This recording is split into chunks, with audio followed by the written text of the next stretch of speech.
My cousin said she wanted me at her wedding, but what she really wanted was a babysitter for 15 kids. That was the instant I saw my place in the family with brutal clarity, and I realized I didn't have to step into the role they had written for me. My name is Leora Hayes. I'm a cousin, a niece, someone who always said yes. I believed in family, in showing up, in doing what was expected. I had never imagined that refusing could feel like liberation, until this wedding opened my eyes. I had always pictured weddings as celebrations of love. Two people standing together, promising a future, surrounded by friends and family sharing joy. That's what I thought they were. That's what I wanted to believe. But this one revealed a different truth, something far less romantic. It exposed my place in the family, not as a guest, not as someone there to celebrate, only as help. It started with a phone call. Late in the evening, my cousin's name appeared on my screen. She was the bride-to-be. I smiled at her name, feeling warmth at the thought of her excitement. Her voice was light, bubbling with plans and ideas, racing through dresses, flowers, colors, and music. I could picture her in her living room, pacing, hands gesturing as she spoke, eyes bright. I listened, letting her joy wash over me. Weddings, even when they weren't mine, always stirred a soft warmth in me. The sense of celebration, of being wanted, of belonging. I thought that was what this call was. An invitation, a welcome into something bigger. At first, it felt that way. She said she wanted me there, that it wouldn't be the same without me. Her voice carried certainty, as if my presence was essential. For a brief moment, I believed it. Then her tone shifted, a pause, almost imperceptible, and she asked for a small favor. It wasn't small. She asked me to watch the kids during the reception. 15 children. She said the number like it was casual, like it wasn't a task that would consume the entire night. I laughed. The idea was absurd, almost funny. 15 kids at a wedding? Me, alone, keeping them fed, entertained, calm. It sounded like a joke, but she didn't laugh. Her silence stretched between us, and I felt the smile leave my face. She was serious, and in that silence, something inside me shifted. I wasn't being invited as family. I was being drafted for labor. I kept my voice calm, told her I would consider it. She sounded relieved, as if I had already agreed. We said goodbye. The call ended. But the thought didn't leave me. That night, I sat at my kitchen table, lights low, the hum of the refrigerator the only sound. Her words echoed over and over. Watch the kids. 15 of them. She spoke as though I were the obvious choice, as though no one else could fill this role. Then memories surfaced. I saw myself at my aunt's dining table months ago, everyone crowded for Sunday dinner. Laughter ricocheted from the walls, forks and knives clinking on plates. My aunt, cheerful as always, had said, "She's so good with kids, perfect for the wedding." Everyone nodded, some smiling. I remember a faint glow of pride, thinking it was praise. I hadn't questioned it. Why would I? Now, though, it cut differently.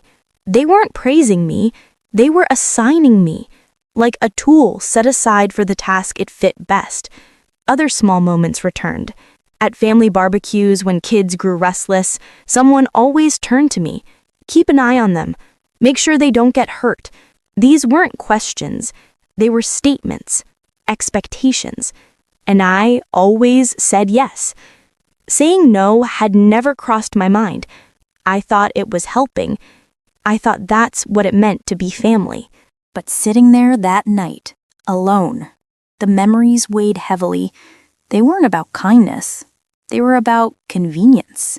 I went to bed uneasy, trying to convince myself it wasn't as bad as it seemed. Maybe she just needed extra help. Maybe she hadn't realized the full ask. Families rely on one another. That's what I told myself. But deep inside, I knew it wasn't that simple. A few days later, the truth struck harder. I wasn't even in the family group chat. I discovered it by accident. A relative showed me something on their phone. I saw the list before they scrolled past it. Everyone had a role. Decorations, music, food, transport. And then near the bottom, my name. Next to it, childcare. 2 words. Simple. Absolute. It wasn't a favor anymore. It was a decision, made without me, without asking, written in as if I were a caterer, a florist, a tool already designated. My stomach tightened. My relative kept talking, oblivious to the storm inside me. I nodded, as though nothing had happened, but my chest felt heavy, thoughts loud. I understood then.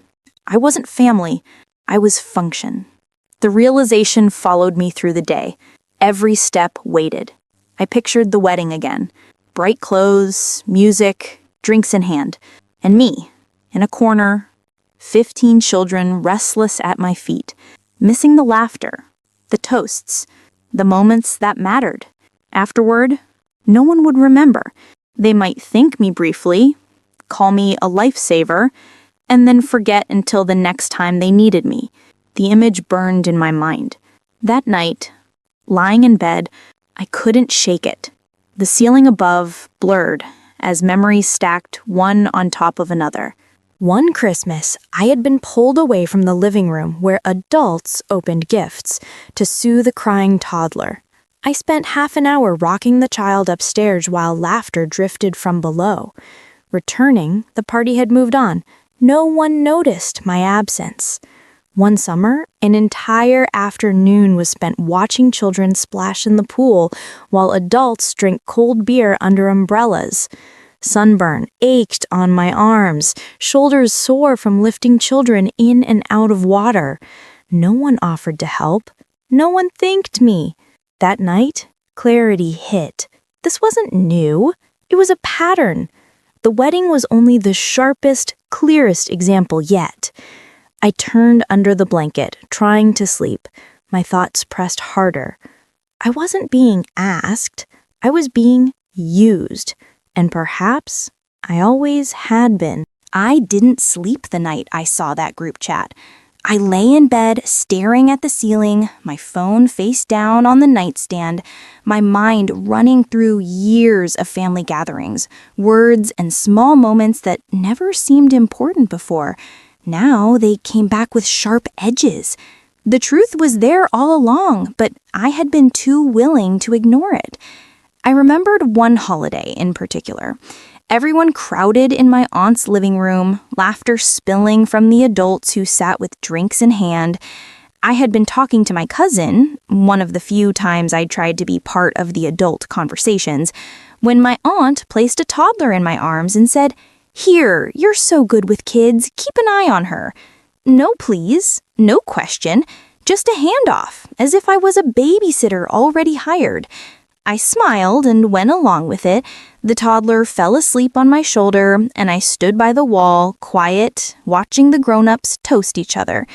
I wasn't included, but no one noticed. Another memory followed. A barbecue in the summer, music playing, the smell of smoke and grilled meat filling the air, kids running wild through the yard. My uncle's voice called out, not to his own children, but to me. "Can you grab them before they hurt themselves?" I dropped my plate, chased after the kids, pulled one from climbing too high on a fence. The adults kept talking as if nothing had happened. Later, my aunt praised me. "You really have a way with children." Back then, I thought it was a compliment.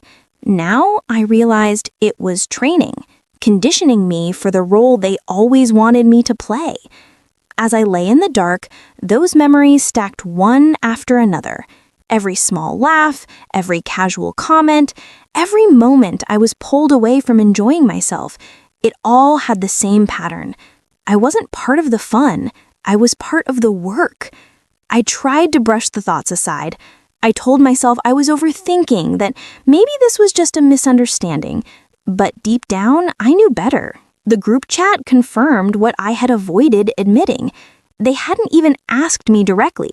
They had written my name down next to childcare, as if my purpose had been decided before I had a chance to open my mouth. The realization hurt more than I wanted to admit. Family is supposed to be the place where you are seen for who you are, not what you can give.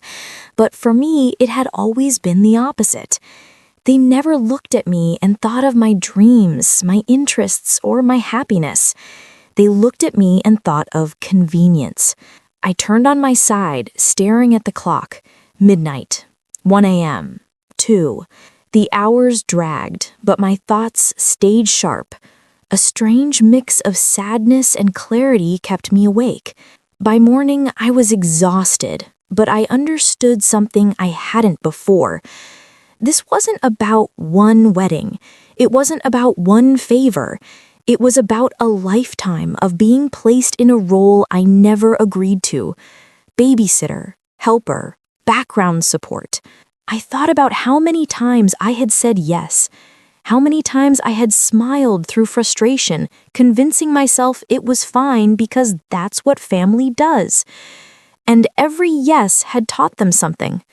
It had taught them I was available, that I didn't mind, that I could be used.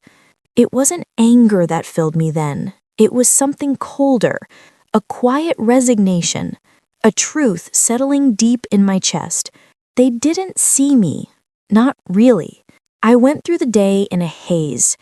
At work, I nodded through conversations, but my mind wasn't there. On the way home, I drove past shops and houses without noticing them. Every free moment, my mind returned to that list: decorations, music, food, childcare, and the fact that my name was treated like a tool on a shelf. I couldn't shake it.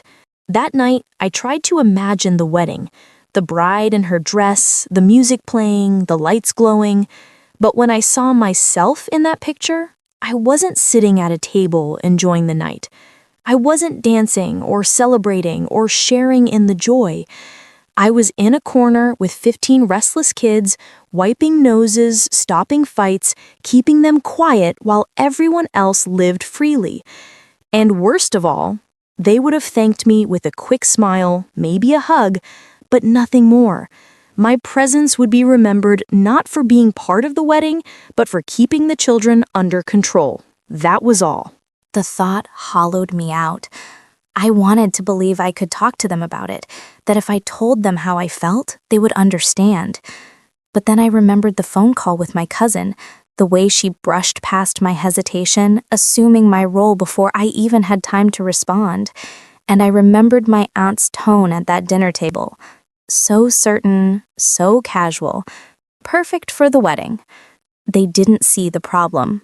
And if I tried to explain, they would call me selfish, dramatic, ungrateful. The word echoed in my head. Selfish. It was the weapon they always used. Whenever I wanted to step away, whenever I wanted to say no, the guilt came quickly. Do it for the family. Be a team player. It's just one day. But it was never just one day. It was a lifetime of giving in, of setting myself aside. I walked around my apartment, restless, picking things up and setting them down. The silence felt heavy. For years, I had accepted this dynamic without question, but now I saw it clearly. And once you see something like that, you can't go back. Late that evening, I sat by the window, watching the lights of passing cars. I thought about who I was to them. Not a cousin, not a daughter, not a guest, a worker, a role, a service. And I thought about what that meant for me. Was this the family I wanted to keep serving? Was this the place I wanted to pour my time and energy? Was this really what belonging looked like? The answers came one by one, quiet, but firm. No. I thought again about the wedding, how everyone would be dressed in their best, sipping champagne, laughing, and how I would be holding kids' hands, cleaning up spills, missing every important moment. My heart sank as I pictured it, but then something inside me shifted. A different image appeared. Me, not at the wedding, but somewhere else, somewhere quiet, somewhere where I wasn't working, wasn't serving, wasn't being used. A cabin in the woods, a chair by the fire, my own peace. The contrast was striking. And in that contrast, I realized I had a choice. For so long, I had believed that family obligations were non-negotiable, that no matter what, you show up. But maybe showing up didn't mean sacrificing yourself. Maybe showing up for myself mattered too. That thought was new and powerful. The next few days, I moved through life as if I carried a secret. My family still sent cheerful messages about the wedding, counting down the days. They assumed I would be there. They assumed I would do my part. But I carried a quiet truth in my chest. I wasn't sure I wanted to. Every message made me more certain. Every assumption they made about me strengthened the thought. For the first time, I asked myself a question I had never dared to ask. What if I didn't go? The question felt dangerous, rebellious, but it also felt freeing. I didn't answer right away. I let it sit with me, rolling it over in my mind. But as I thought about the years of being used, the quiet disrespect that had built up over time, the answer grew clearer. Maybe walking away wasn't betrayal. Maybe it was survival. And maybe, for once, it was my turn to decide. The decision didn't come all at once. It arrived slowly, like a shadow creeping across the floor, stretching longer each time I looked away. At first, I told myself I would go, that no matter what, I had to, because family demanded it, because saying no wasn't an option. That was the rhythm of my life, the one I had lived by for years.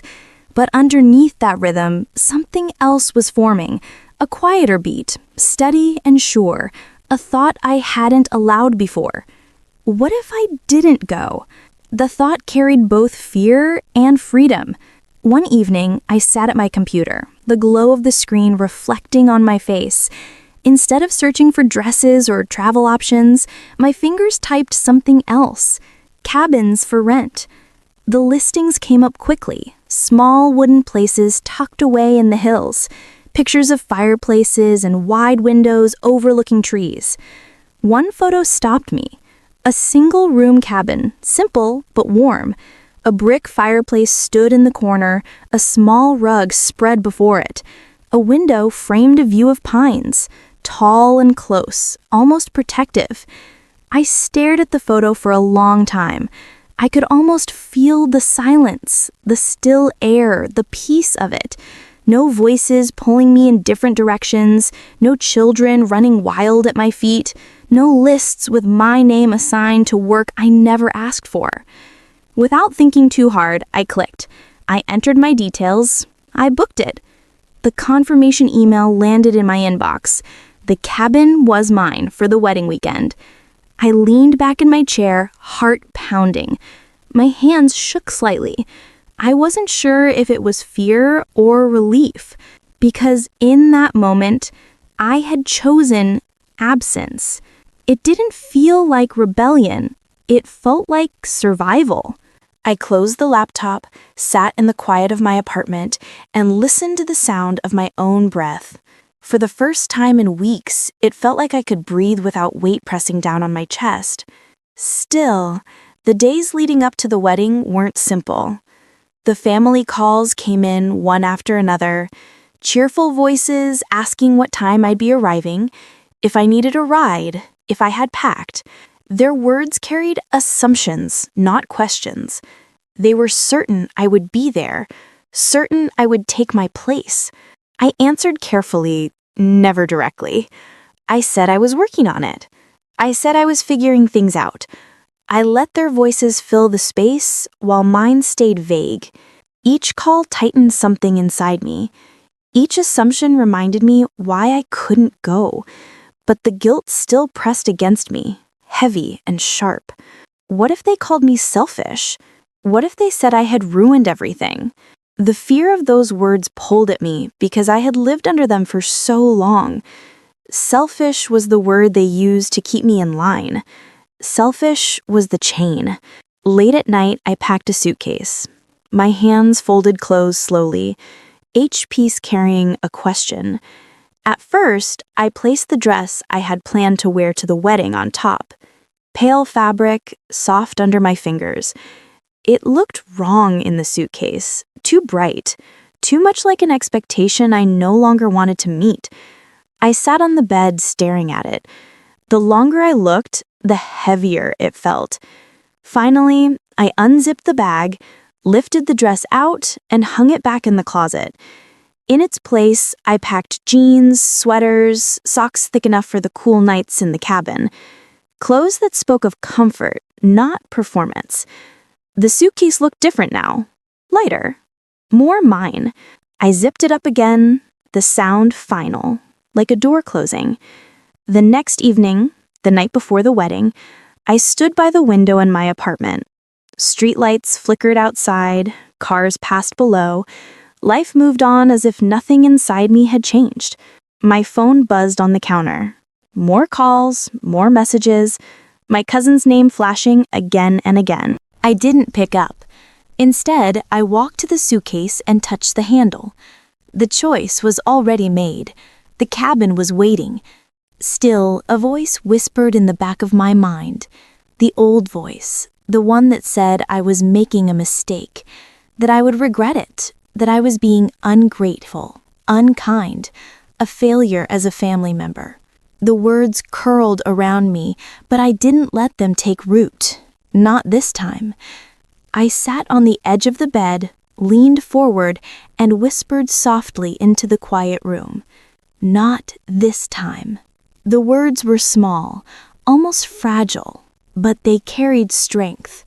They were a promise, not to anyone else, but to myself. For once, I would not give in. For once, I would choose me. I lay back, staring at the ceiling, feeling the shift settle inside me. It wasn't loud, it wasn't dramatic. It was steady, calm, and firm. And it was enough. No alarms jolted me awake. No lists pulled me from sleep. No voices echoed from another room. Only the dim light of dawn slipping through the cabin window and the sound of branches brushing against the roof. For a moment, lying under the quilts, I forgot what day it was. The air was cool against my skin, the silence full. Then the memory returned. The wedding. Somewhere miles away, my family was preparing, rushing, fixing, worrying. I imagined hair being pinned, dresses zipped, children coaxed into clothes they didn't want to wear, a hum of activity swelling until it spilled into chaos. Here, though, the world held still. I rose slowly, feet meeting the wooden floor. I made tea on the small stove, the steam curling into the quiet.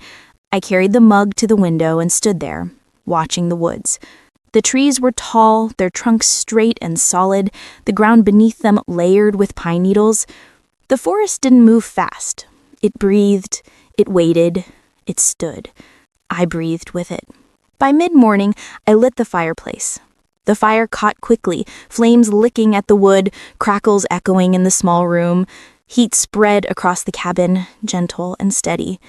Then my phone began to buzz. It rattled against the table, screen flashing with names. Cousins, aunts, my cousin, the bride. Over and over. The sound cut into the silence, insistent. I stared at it, watching the light flare, fade, flare again. My chest tightened. But I didn't touch it. I let it ring until it fell quiet. A few minutes later, it started again, then again. I turned the phone face down, the buzzing muffled against the wood. I pulled the quilt across my shoulders, sat by the fire, and let the warmth sink in. The calls kept coming, one after another. They seemed endless, relentless, but the fire was louder in my ears. Crackle, pop, the shifting of logs. I imagined what those calls meant. Voices frantic, questions sharp. Where are you? When are you coming? The kids are waiting. We need you. I closed my eyes and saw the scene. The reception hall glowing with lights, music playing, guests talking, laughter rising, at first. Children restless in their seats, wriggling out of stiff clothes, one slipping away under a table, another racing toward the dance floor, parents reaching, failing, calling after them, then more. Crying, spilled drinks, little hands pulling at decorations, ripping ribbons, scattering petals meant to look beautiful. I pictured the bride standing in her dress, trying to smile while her eyes darted toward the chaos. I saw her face falter, her tears start, a hand pressed to her mouth, makeup streaking. In my mind, voices grew sharper. Parents snapping at one another, accusing, blaming. Whose turn is it? Why aren't you watching him? A baby screaming in the middle of it all. And then, inevitably, my name passed between them like a curse. She should have been here. She was supposed to handle this. I felt the weight of it, though I was miles away. I could almost hear them turning me into the story's villain, the one who ruined a wedding day by saying no. But the image in my head wasn't the only one that existed. I opened my eyes, looked at the fire, and felt its warmth spread through me. The quilt rested heavy and soft across my shoulders. The air smelled of smoke and pine. The world was still. Two realities, one filled with noise and blame, the other filled with quiet.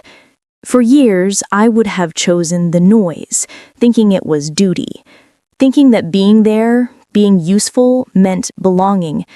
But now I could see the truth. Being needed and being used are not the same. I wasn't wanted at the wedding for who I was. I was wanted for what I could do. To them, my value was measured in how well I could keep children from tearing the room apart. That was the role they had written for me, and they expected me to step into it without question. But here, in this cabin, I had stepped out of their story. The phone buzzed again, long and insistent. I let it vibrate until it stopped. I walked outside, leaving it behind. The ground was soft with fallen needles, damp from the cool night. The trees towered above, their branches swaying gently in the breeze. The air was sharp in my lungs, clean and crisp. I followed a narrow trail that wound between the trees. My steps were slow, steady. Each one carried me deeper into quiet. Birds shifted overhead, wings rustling through leaves. Somewhere far off, water trickled, a stream moving over rocks. I stopped at a clearing where sunlight broke through, laying gold across the forest floor. I stood in it, breathing deeply, feeling the warmth spread across my skin. In that light, I let myself imagine what tomorrow would bring, the stories my family would tell, the anger in their voices, the disappointment etched into their words. I knew they would say I had betrayed them, that I had ruined something important. They would use my absence as proof that I didn't care, that I was selfish. But I also knew something else. Their anger didn't erase this piece. Their disappointment didn't cancel out my freedom. I tilted my head back, looked up at the canopy, and let the sunlight fall across my face. For years, I had said yes out of fear. Fear of being called selfish, fear of being left out, fear of disappointing. But fear was not the same as love. This, standing here, wrapped in quiet, breathing without weight, this was love. Love for myself. When I returned to the cabin, the fire had burned down to glowing embers. I added another log, watched it catch, the flames rising again. The phone buzzed once more, then fell silent. Eventually, even the calls grew tired. Night settled slowly. Shadows stretched across the room, the fire the only light. I sat wrapped in the quilt, watching the flames shift and fall. My suitcase rested in the corner, filled with comfortable clothes, not the dress meant for display. Somewhere music played, voices rose, children cried, arguments flared. Somewhere my name passed from mouth to mouth, sharper each time. But here, only the fire spoke. I lay down on the bed, the quilts pulled to my chin, the smell of smoke lingering in the air. I listened to the forest outside, the wind moving gently through the trees, the night animals stirring. And I thought, softly before sleep took me, I chose peace. For once, I chose peace. Morning arrived slowly at the cabin. The fire had died down to glowing embers, leaving the room warm but quiet. I stirred under the quilt, stretching, feeling the weight of my own breathing and the soft creak of the wooden floor beneath my feet. Outside, the wind shifted through the trees, leaves brushing lightly against one another. The air smelled of pine and damp earth. It was a morning without obligation, without expectation, without judgment. I reached for my phone, the screen lighting up the dim room. Messages had piled up overnight, dozens of them, most unread. I scrolled slowly, almost unwilling to look. The first few caught my attention immediately. How could you do this to us? The kids ruined everything. You're selfish. Each message felt heavier than the last, pressing against me in the still cabin. A normal day for anyone else might have made my heart race or my stomach twist. But not this time. I sat in the quiet, feeling the warmth of the fire seep into my arms, the softness of the quilt across my shoulders. I deleted the messages one by one. No replies, no explanations, just deletion. Each tap a small act of reclamation. Each message removed was another weight lifted from my chest. The act of clearing the messages brought clarity. I could see it now, starkly. These messages were not concern. They were blame. They were manipulation dressed up as frustration. They carried the echo of a lifetime of using me as a tool, of expecting me to absorb every need, every expectation, every responsibility without complaint. And for once, I refused. I stepped outside.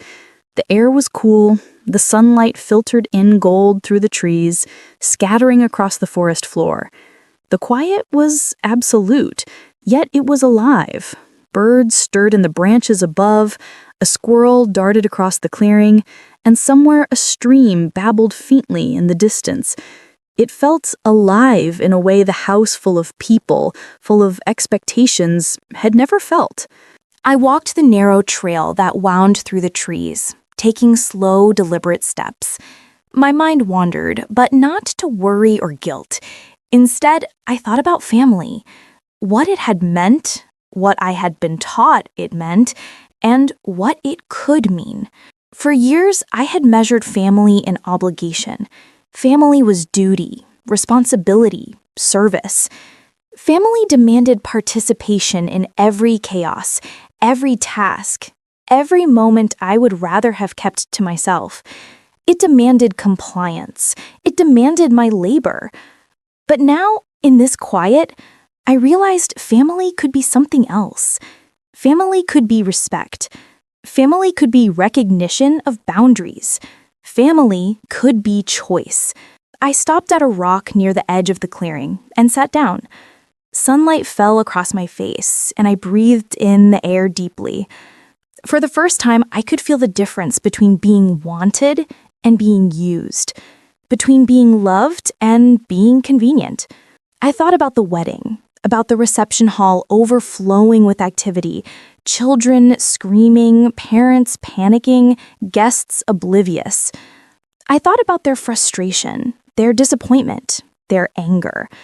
I could almost hear it echoing faintly in the distance, though I was far away. And then I compared it to the quiet of the cabin. The wind, the trees, the soft crackle of embers in the hearth, the smell of coffee brewing, the way the sunlight touched the walls, the absolute calm.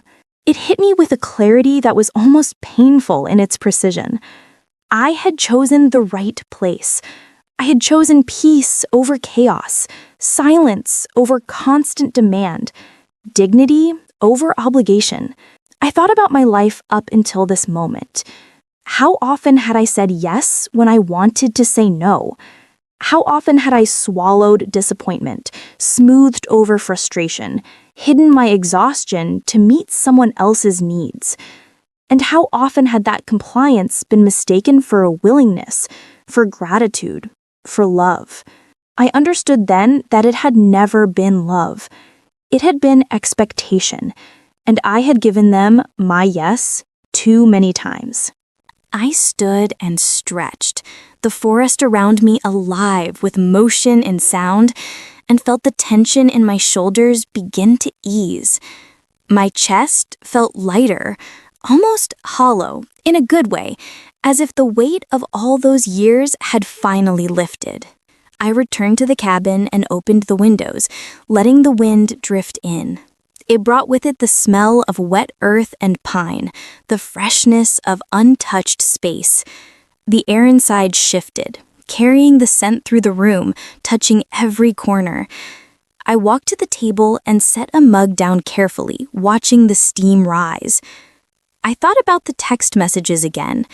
Each word, each accusation, each claim of selfishness or betrayal now felt distant.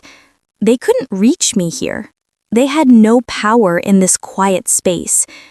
I sat by the fire again, pulling the quilt around me, and whispered to myself the words I had rehearsed but never said aloud. I am not their babysitter. I am not their tool. I am not their plan B. I repeated them slowly, each time louder, each time firmer. I felt them settle in my chest, resonating in my body. These words were not anger. They were acknowledgement. They were boundaries. They were freedom. I thought of the concept of revenge, how people often imagine it as something dramatic, loud, punishing. But this, I realized, was the truest revenge. Quiet, calm, untouchable, walking away without bitterness, without needing them to understand, without proving a point. Simply choosing yourself. The forest outside whispered in response, the wind through the branches, a soft accompaniment to my thoughts. I could hear the faint crackle of embers as they settled, the gentle hum of life continuing outside, untouched by my absence. I thought of all the moments I had allowed myself to be used, and a strange satisfaction grew in me, not from pride, not from malice, but from clarity. I had finally recognized my place in the world, and I had taken it back. I moved to the window and gazed out over the trees. Light fell through the canopy in fractured patterns, golden shards on the forest floor. Somewhere in the distance, a bird took flight, its wings slicing the quiet air. I thought about freedom in that moment, how rare it was, how easy it was to overlook in the rush of life and obligation. And I understood something I hadn't before. Freedom wasn't loud. It wasn't dramatic. It wasn't recognition or applause or approval. It was stillness. It was choice. It was the right to decide for yourself, without guilt or pressure. I returned to the fire one last time before the sun dipped behind the trees. The flames glowed warmly, soft light spreading across the room. I wrapped the quilt tighter around my shoulders, feeling the texture, the weight, the comfort. I whispered once more, letting the words echo in the quiet. I am not their babysitter. I am not their tool. I am not their plan B. And then I added the final thought, the one I had been circling around for years. Sometimes the sweetest revenge is walking away, quietly, calmly, with dignity. The sun sank lower, painting the cabin in gold and amber. Shadows stretched across the walls. Outside, the forest was alive but patient, still in its rhythm. I sat in the quiet, the fire glowing, the quilt around me, and for the first time in my life, I understood what freedom really felt like. It was simple. It was complete. It was mine.